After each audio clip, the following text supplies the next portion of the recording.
భారతదేశ నాణ్యాల చరిత్రలో ఈ అష్మక జనపదాన్ని 16 జనపదాలలో ఒక జనపదగా గుర్తించడం జరుగుతుంది. ఈ నాణ్యాలు వచ్చేసి చాలా అరుదుగా దొరుకుతాయి.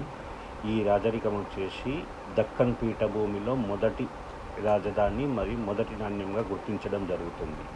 ఈ మహాజనపద వచ్చేసి మగధ నంద వంశంలో విలీనం చేయబడుతుంది. ఈ అష్మక జనపద గురించి బౌద్ధ గ్రంథాలలో ప్రస్తావించడం జరుగుతుంది. ఇప్పుడు భౌగోళికంగా చూసినట్టయితే ఈ బోధన్ రాజధానిగా ఈ రాజరికం ఉండేది. ప్రస్తుతం ఈ బోధన్ వచ్చేసి తెలంగాణ ప్రాంతంలో ఉన్నది. ఇలాంటి పంచమార్కు కాయిన్లు చాలా అరుదుగా దొరుకుతాయి. ఈ నాణ్యం వచ్చేసి చూసుకున్నట్టయితే అప్పుడు రాజులు పరిపాలించినట్టు చూసినట్టయితే పక్షి ప్రేమికులు, జంతు ప్రేమికులు, పర్యావరణం మీద, పర్వతాల మీద ఈ ముద్రను చూసినట్టయితే చాలా ఎక్స్ట్రాడినరీగా ఉంటుంది.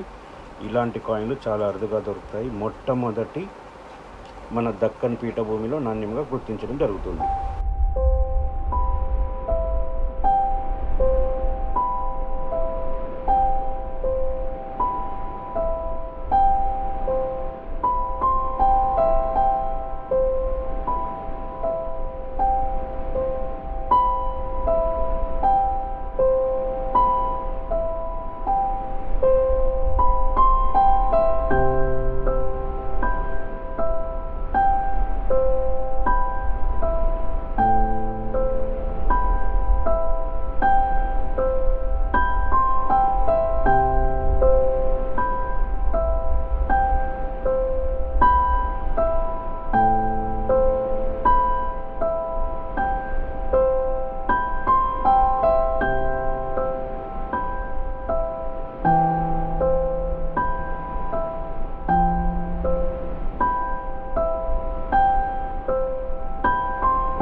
భారతదేశ నాణ్యాల చరిత్ర గురించి మరిన్ని విషయాలు మీ ముందుకు త్వరలో తేవాలనుకుంటున్నాను.